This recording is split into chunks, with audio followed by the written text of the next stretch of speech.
Ces derniers temps, l'on entend beaucoup parler de privatisation de certaines banques publiques en Côte d'Ivoire. Pas plus tard que le mercredi 24 juin dernier, l'État a annoncé la privatisation de Versus Bank, une banque spécialisée dans le financement des petites et moyennes entreprises. Quels sont donc les enjeux de la privatisation des banques publiques? C'est la question à laquelle nous allons tenter de répondre avec notre invité sur ce plateau. Chers téléspectateurs, vous aurez l'occasion de le découvrir après ceci.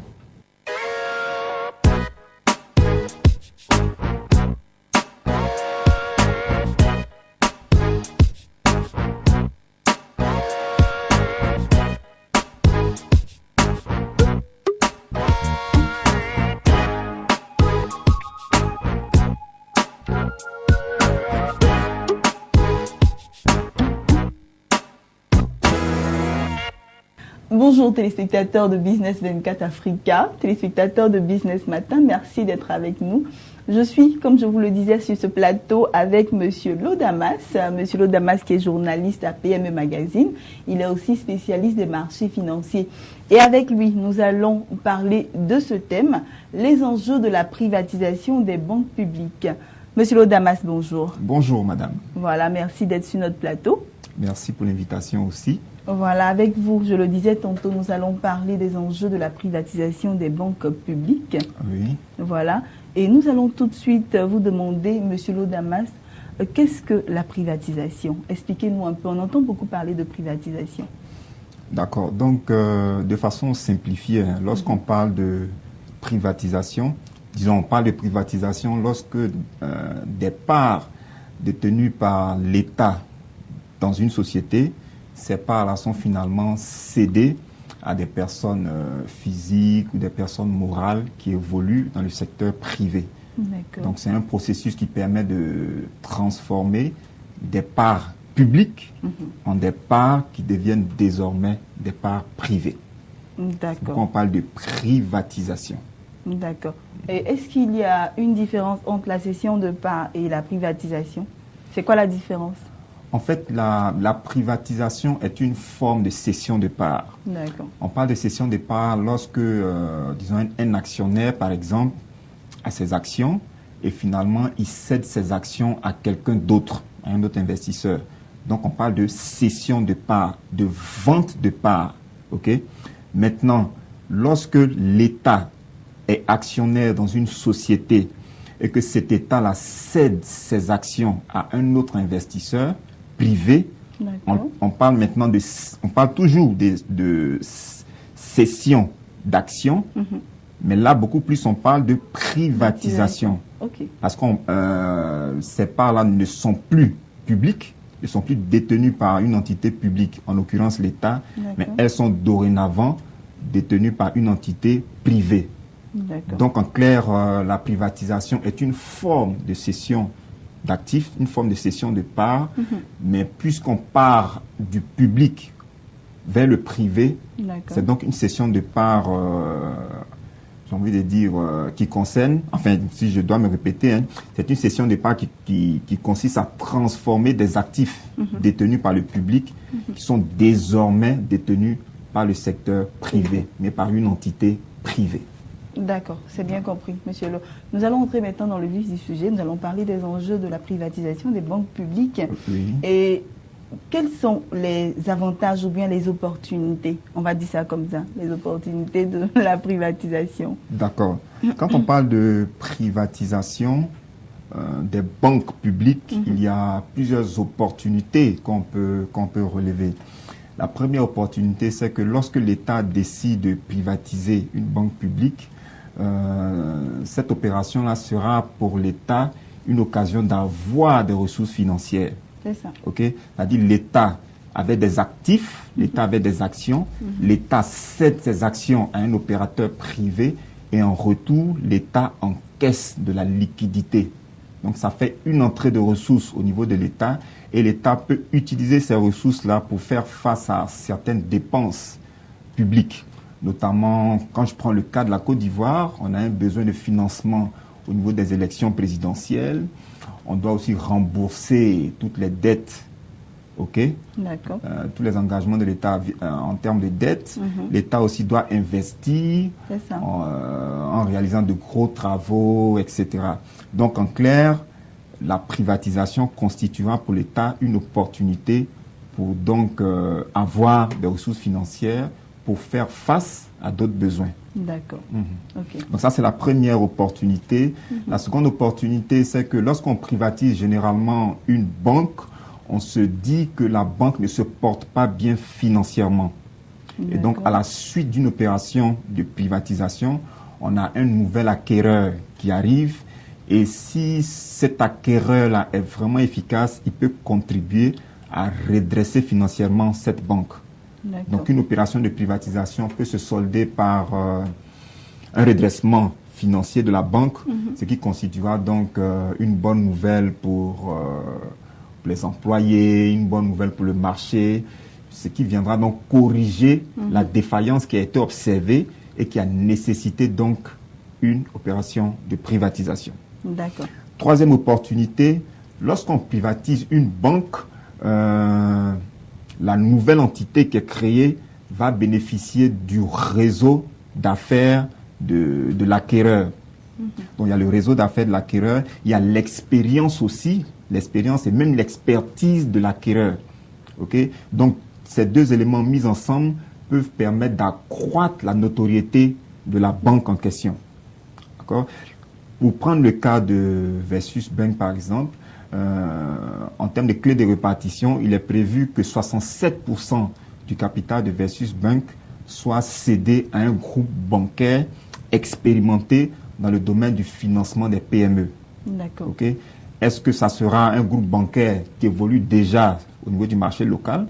Est-ce que ça sera un groupe bancaire qui évolue dans la sous-région ou même à l'international? On ne sait pas. Mais si c'est par exemple une banque internationale qui vient en tant qu'acquéreur de Versus Bank en question, la nouvelle entité qui sera créée donc pourra bénéficier de la large expérience internationale du nouvel acquéreur. D'accord. Okay? Et ça fait un plus à la banque? Oui, ça fait un plus. Et si c'est une banque qui a une bonne notoriété, évidemment, cette notoriété-là va rejaillir sur la nouvelle version, j'ai envie de dire, de Versus Bank. Voilà, donc ça, c'est également un élément important. Autre opportunité que nous pouvons évoquer, le fait que l'État de Côte d'Ivoire dise que telle banque sera désormais privatisée, c'est un bon signal pour les investisseurs qui veulent intervenir dans le domaine du secteur bancaire. Parce que là, au niveau de la Côte d'Ivoire, le taux de bancarisation est très bas, il tourne autour de 14%.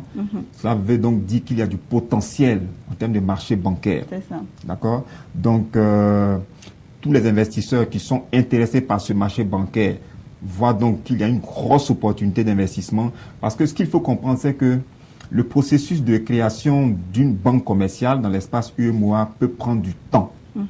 Okay? Donc, au lieu de créer une nouvelle banque, l'État donne donc une grande opportunité aux investisseurs de racheter une banque qui existe déjà.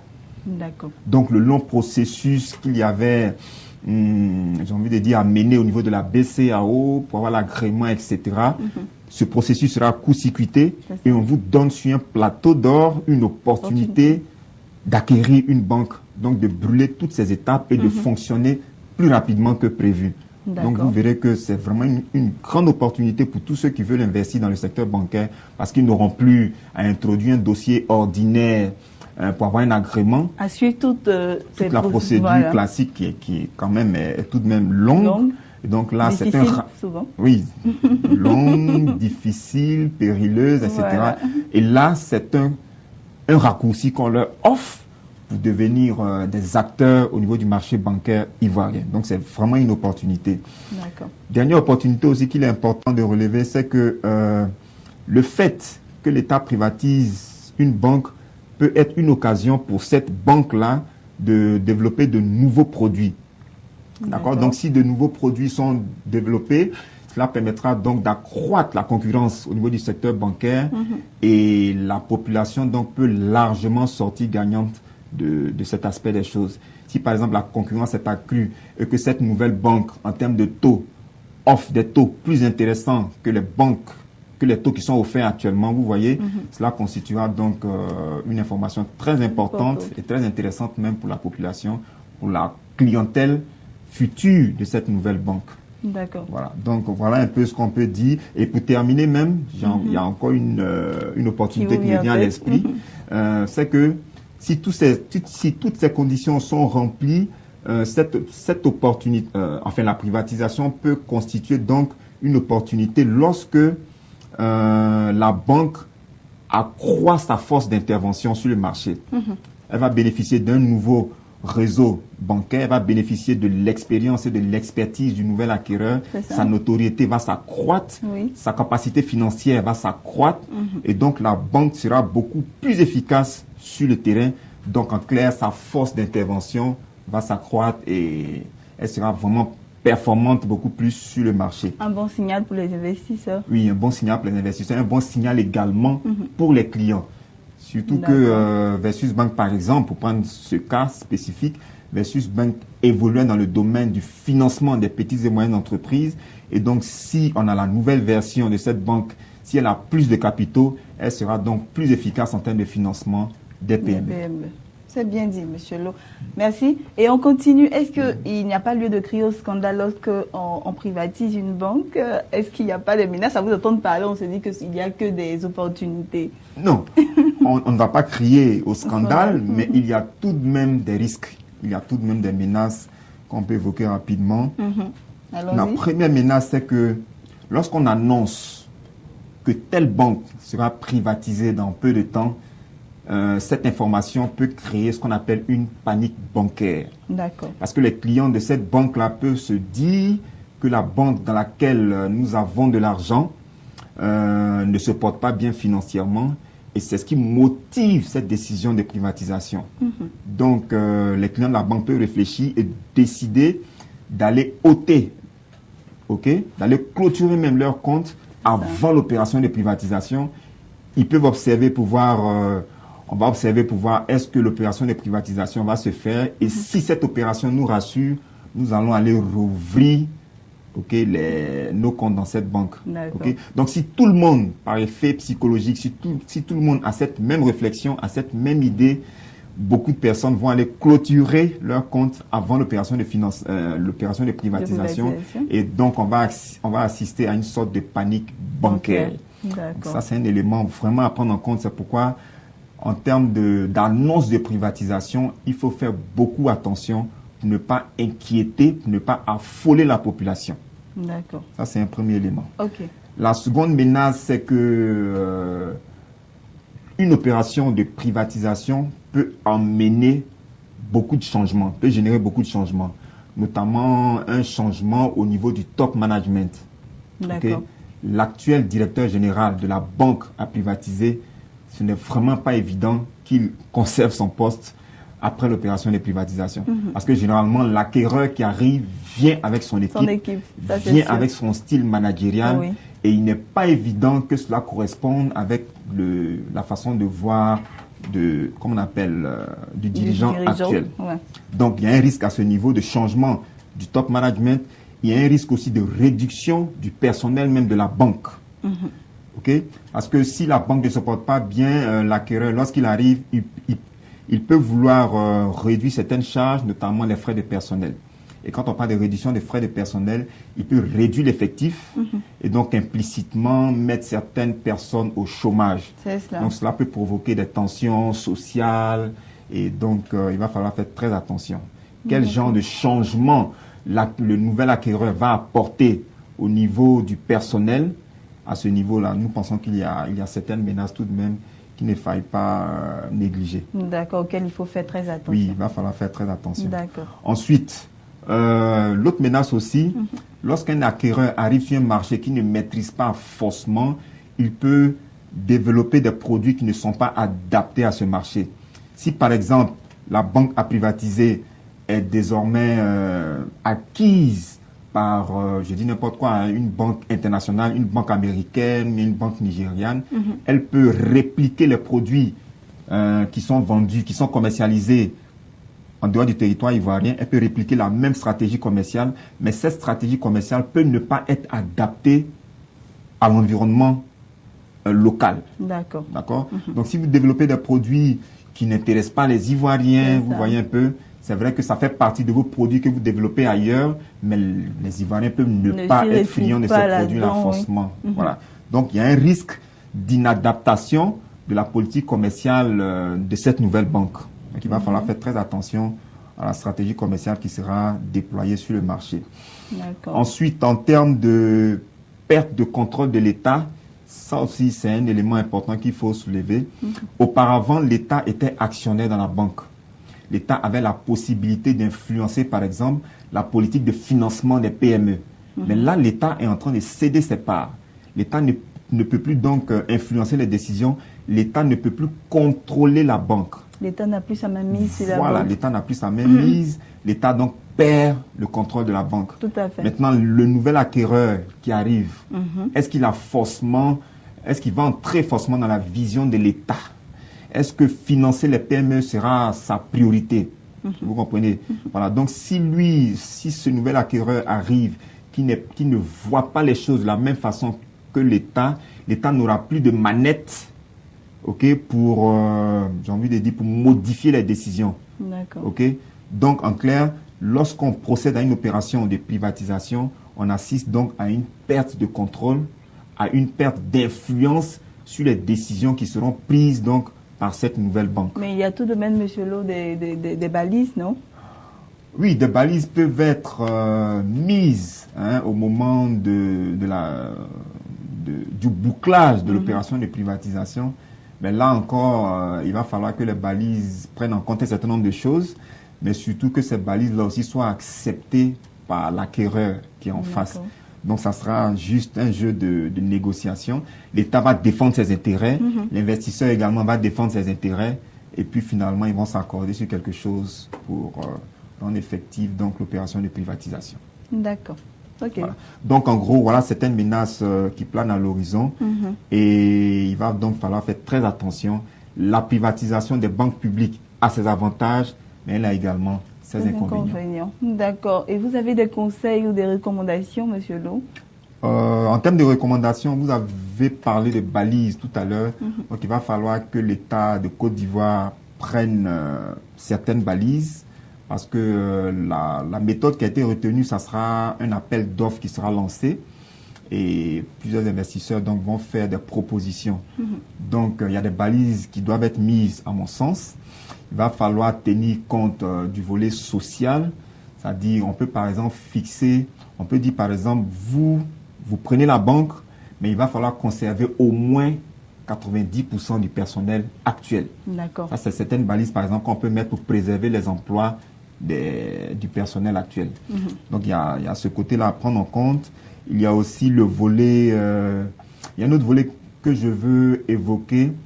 Quand on prend le cas de Versus Bank, il y a 33% du capital qui sera cédé à des investisseurs nationaux. Donc, c'est une réelle opportunité pour des personnes physiques de prendre des actions au niveau de Versus Bank. Il ne serait pas souhaitable que tout le monde se dise non, cette opération de privatisation ne concerne seulement que le secteur bancaire, ne concerne seulement que des investisseurs fortunés. Non.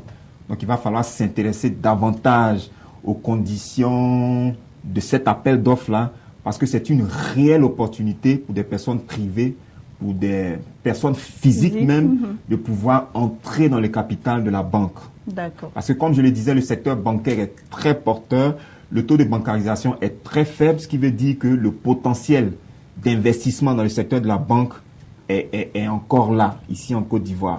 Donc c'est une opportunité qui est offerte aux particuliers pour pouvoir entrer dans le capital, pour pouvoir faire partie donc du conseil d'administration, etc., pour prendre des décisions, des nouvelles décisions pour le nouveau fonctionnement donc de Versus Bank. Et lorsqu'on est actionnaire dans une banque, enfin lorsqu'on est actionnaire dans une société, on a la possibilité d'avoir des dividendes en fin d'année lorsque cette entreprise-là dégage un résultat net excédentaire.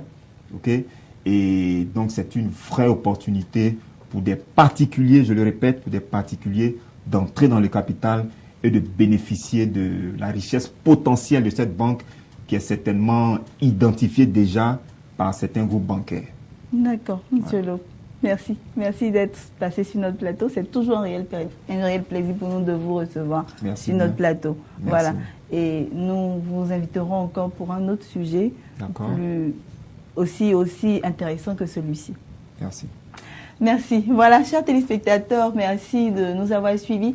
Nous continuons et nous allons atteindre notre dernier virage avec la dernière rubrique qui est la bonne affaire, chers téléspectateurs.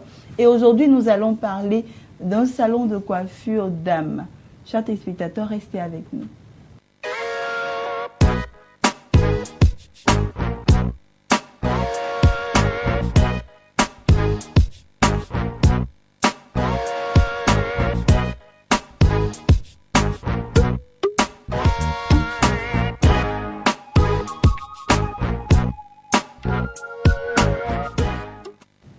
Chers téléspectateurs, nous sommes au dernier virage de cette émission Business Matin et nous sommes à votre rubrique préférée, la bonne affaire. Aujourd'hui, chers téléspectateurs, nous allons vous parler d'un projet très intéressant, la mise en place d'un salon de coiffure dames. Et savez-vous que ce projet peut vous rapporter près de 4 millions à partir de la deuxième année? Oui, chers téléspectateurs, cela est possible et nous sommes là pour vous donner quelques informations concernant ce projet-là. Chers téléspectateurs, comme d'habitude, nous allons procéder à l'identification et à l'estimation des besoins. Pour cela, j'ai 2 tableaux à vous proposer. Le premier tableau présente la location, l'aménagement et l'équipement d'un local. Pour mettre en place ce projet, vous aurez besoin d'un local qui va vous coûter 50 000 francs CFA à peu près. On prend un exemple, chers téléspectateurs. Et vous aurez à payer 6 mois de caution et 4 mois d'avance, ce qui vous donnera un total de 500 000 francs CFA. L'aménagement du local, ce qui prend en compte la peinture, la décoration, le plafonnage, tout ce qui rentre en ligne de compte, vous devez dépenser la somme de 350 000 francs CFA. L'abonnement CIE SODECI vous reviendra à 65 000 francs CFA. L'installation de ventilateurs, ampoules, etc. réservez la somme de 32 000 francs CFA. L'installation et la pose de glace, réservez la somme de 50 000 francs CFA. Et l'installation du salon qui prend en compte l'ensemble coiffeuse, chaises, guéridons, etc. Vous aurez besoin de la somme de 265 000 francs CFA. Ce qui vous donne un total pour ce premier tableau de 1 262 000 francs CFA. Poursuivons avec le deuxième et le dernier tableau qui présente l'achat d'équipements ou d'outils de travail. Comme équipement ou outils de travail, vous aurez besoin d'un panier à bigoudi qui vous coûtera 7 000 francs CFA. Le lot de bigoudi qui vous revient à 15 000 francs CFA. Commencez avec un seul lot, voilà. Et le lot de peignes vous reviendra à 10 000 francs CFA. Un miroir de 10 000 francs CFA aussi. Un séchoir à main de 40 000 francs CFA. Un séchoir à linge de 7 000 francs CFA. Un lave-tête qui vous coûtera 25 000 francs CFA. Un casque à cheveux qui vous coûtera 250 000 francs CFA. Et le lot de produits cosmétiques, entre autres accessoires, lait, mèches, défrisants, shampoing, crème à cheveux, etc. Vous devez réserver, chers téléspectateurs, la somme de 50 000 francs CFA. Voilà. Et d'autres accessoires, réservez la somme de 50 000 francs CFA en plus. Ce qui va vous donner un total de 514 000 francs CFA. Voilà, un petit récapitulatif des dépenses pour vous, chers téléspectateurs. Pour démarrer son activité, le promoteur devra mobiliser la somme de 1 262 000 francs CFA plus 514 000 francs CFA, ce qui vous donne un total global de 1 776 000 francs CFA. N'est-ce pas un bon business, chers téléspectateurs? J'espère que vous allez vous y intéresser pour en ressortir un très bon bénéfice. Pour avoir plus d'ample information, intéressez-vous, consultez ce journal, la Tribune de l'économie du numéro 295 et vous aurez beaucoup d'informations sur ce projet, chers téléspectateurs. Voilà, c'est ici que moi je vais vous dire au revoir toute l'équipe de production se joint à moi donc pour vous souhaiter une agréable journée. D'ici là, portez-vous bien et à très bientôt.